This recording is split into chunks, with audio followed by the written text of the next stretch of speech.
Hello, hello, je suis ravie de vous retrouver pour cette guidance Oracle Astro des Scorpions et Ascendant Scorpion pour ce mois d'avril 2024. La saison des poissons est toujours une très très belle saison pour vous, d'autant plus que le poisson est positionné dans votre maison 5, qui est une maison de chance.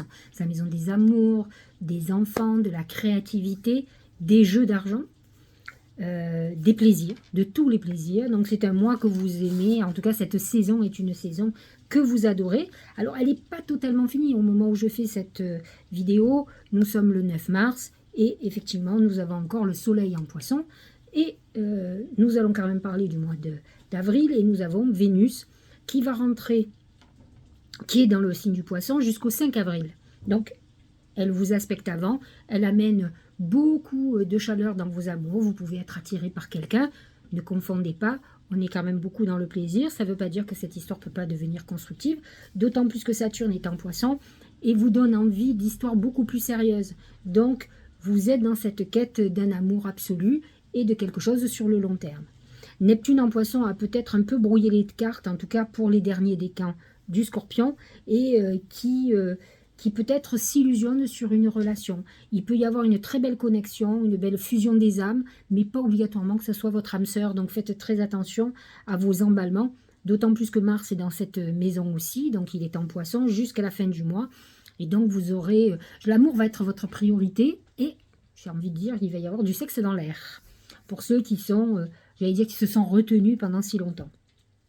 Alors avant de passer au bélier, je vais quand même dire qu'il y a une nouvelle lune qui est demain, le 10 mars, qui est en poisson, qui est très importante pour vous.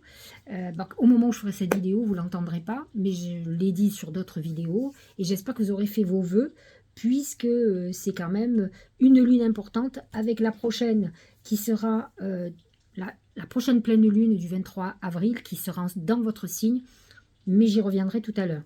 Donc voilà pour cette nouvelle lune qui a lieu demain.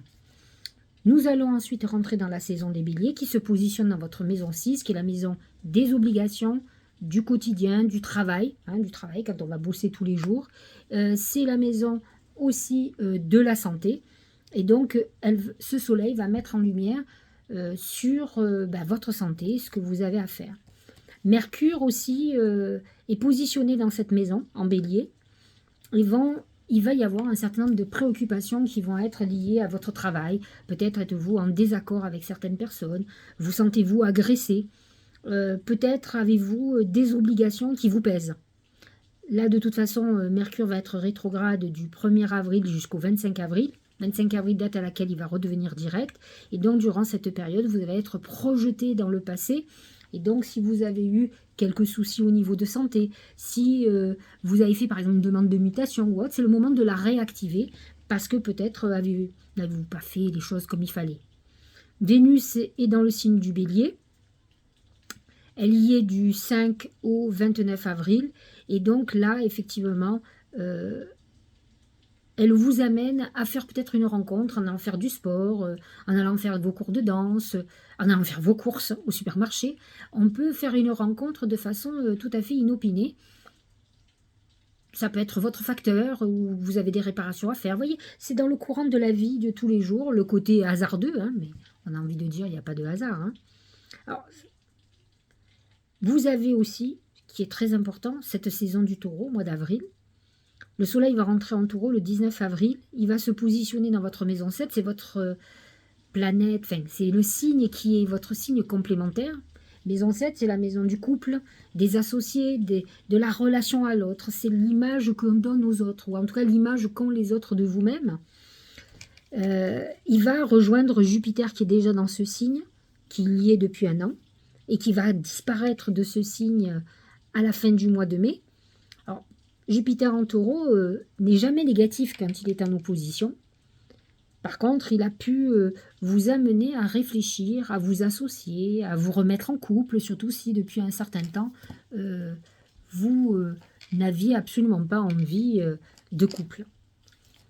Uranus est déjà positionné dans le taureau et donc va être rejoint par ce Jupiter entre le 24 et le 25 avril.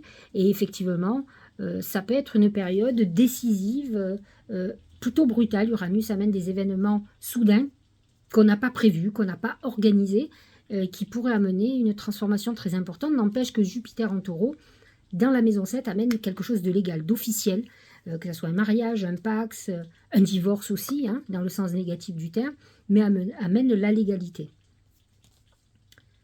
Pluton est positionné en Verseau, pas en harmonie avec votre signe, hein, ça c'est sûr. Maison 4, maison du foyer, ça peut amener quelque chose de douloureux. Il faut vous préparer à faire un deuil familial. Alors peut-être pas de suite, hein, pour le moment ça touche les scorpions du mois d'octobre, et plus particulièrement ceux du début, mais tous les mois d'octobre sont touchés, puisque, comme je vous l'ai expliqué, Pluton est une planète lourde, et donc elle a une influence sur 8 degrés. Là, actuellement, Pluton en Verseau est à entre 1 et 2 degrés, donc c'est de 0 à 10 degrés. Donc ceux qui sont les scorpions de cette époque-là peuvent avoir quelque chose de douloureux qui arrive dans les semaines, dans les mois à venir. En tout cas, Pluton est déjà positionné. Vous avez peut-être eu déjà un aperçu, une personne qui a été hospitalisée ou autre, qui est en fragilité. À vous de vous préparer. On ne se prépare jamais à perdre les gens qu'on aime, mais en tout cas, attendez-vous à ce qu'il y ait une situation chancelante au niveau de la santé. En tout cas, au niveau familial, ça amène des bouleversements dans le côté familial. La nouvelle lune est en bélier dans votre maison 6, ça sera le 8 avril.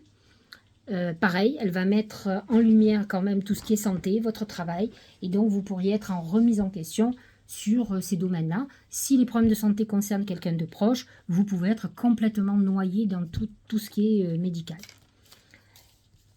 Comme je vous le disais tout à l'heure, il y a une pleine lune dans votre signe qui sera le 23 avril, donc une pleine lune obligatoirement très importante. Elle est dans l'axe 7-1, donc c'est l'axe de l'image de soi. La lune va vous pousser à vous remettre en question, à réfléchir sur l'image, votre image, l'image que vous vous donnez, l'image que vous avez de vous-même et l'image qu'ont les autres. D'autant plus qu'il y a un amas de planètes en taureau, et donc c'est plutôt à vous d'identifier si vous avez des problèmes relationnels ou autres. Peut-être qu'il y a une problématique qui vient de vous. En tout cas, ne vous dites pas toujours que c'est la faute des autres, parce qu'autrement, vous n'avancerez pas. Allez, on va regarder les oracles. On va commencer par l'oracle magique du mar de café. Comme vous le savez, vous pouvez l'acheter sur mon site, sylvicariou.com, ou sur notre site d'édition, 13trèflesédition.com. Vous pouvez le trouver sur Etsy, mais honnêtement, vous le trouvez plus facilement sur mes sites et ça ira plus vite. Alors, on est parti. Nous allons voir ce que l'oracle magique du mar de café a dit pour vous pour ce mois d'avril. Et regardez, c'est l'abondance, c'est le trésor. Prospérité, c'est une période financière. Et Dieu sait si les scorpions adorent ça. C'est un signe d'argent, le scorpion. Hein. Donc, vous rentrez dans une période plutôt très faste, au niveau financier en tout cas. Je vous l'ai dit, les planètes en poisson vous favorisent. Hein, il y a déjà Neptune en poisson qui sera là encore toute l'année, tout le mois. Saturne aussi, qui vous amène à vous recentrer. La maison 5 est une maison aussi de chance financière sur les jeux de hasard. Donc vous pouvez complètement avoir un coup de bol dans les jeux de hasard. Au niveau professionnel et financier, c'est les chemins. Les chemins vous donnent le choix d'une orientation professionnelle. Peut-être allez-vous vous partager entre deux activités, ou avez-vous envie de changer d'activité? Allez-vous faire une formation en parallèle de votre activité? En tout cas, on commence le cheminement vers quelque chose de nouveau, et ça peut être complètement en parallèle. Peut-être avez-vous des décisions très importantes à prendre, et là, souvent quand on est dans les chemins, on est dans le doute, on a peur de se tromper. La seule chose que j'ai à vous dire, essayez de faire la paix avec vous, de vous apaiser, pour sentir réellement votre intuition, parce que vous êtes très intuitif. Les lunes en scorpion aussi, hein. Ascendant scorpion, lune en scorpion, soleil en scorpion, vous avez ce côté très réceptif. Ça serait dommage que vous soyez parasité, ou en tout cas que votre intuition soit parasitée par vos peurs, vos doutes. Si vous avez senti que vous deviez y aller, il faut y aller. Au niveau sentimental, c'est le bateau. C'est une nouvelle aventure, on est parti. Alors pour certains, ça peut être même une rencontre en voyage, dans un contexte complètement différent, avec quelqu'un qui est d'origine étrangère ou qui vient d'une autre région. Mais autrement, pour les autres, c'est une nouvelle aventure sentimentale. Que vous soyez en couple, que vous veniez de rencontrer quelqu'un, vous partez sur quelque chose de nouveau. On est dans le renouveau très important. Au niveau santé, c'est le papillon. Papillon, il faut faire très attention. C'est deux choses, c'est la transformation. Transformation mentale, transformation physique. Par exemple, il faut quand même tenir compte qu'une femme qui est enceinte, qui tombe enceinte, ça amène une transformation physique. Parce que j'ai eu le cas. Quelqu'un qui a des problèmes de poids qui maigrit, c'est une transformation. Et vice-versa. Quelqu'un qui prend du poids, c'est une transformation physique. Transformation mentale, on peut être dans un travail très psychologique. Par contre, faites très attention parce que le papillon, il a une vie éphémère et donc ça amène une fragilité sur la santé.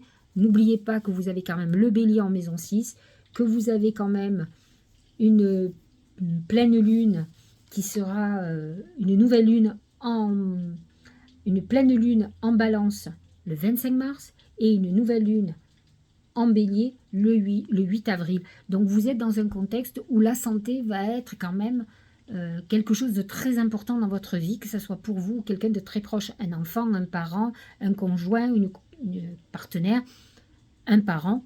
Vous allez être marqué par le domaine de la santé. Soignez-vous, prenez soin de vous, vous risquez d'arriver à être exténué, à l'épuisement.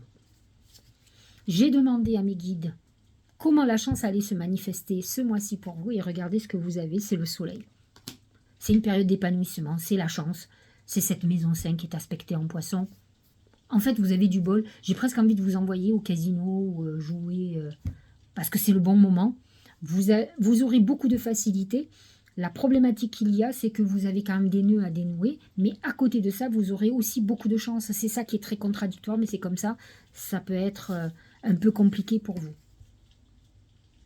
C'est l'attente pour le Tao, persévérance, attention portée à l'essentiel, retenue, contentement, modération, rythme juste. De toute façon, pour ceux qui sont dans des obligations familiales, que ce soit pour s'occuper d'une personne âgée, que ce soit pour s'occuper de ses enfants, que ce soit parce que quelqu'un est malade, peu importe, vous allez avoir votre vie qui va être parasitée par ces obligations. Je dis parasitée parce que même si vous aimez la personne, ça va vous empêcher d'aller dans des obligations que vous aviez. Vous pourriez être aussi noyé dans plusieurs obligations.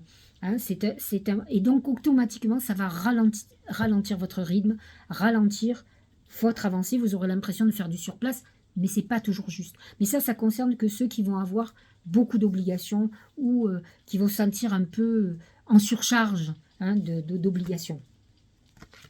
L'apprentissage.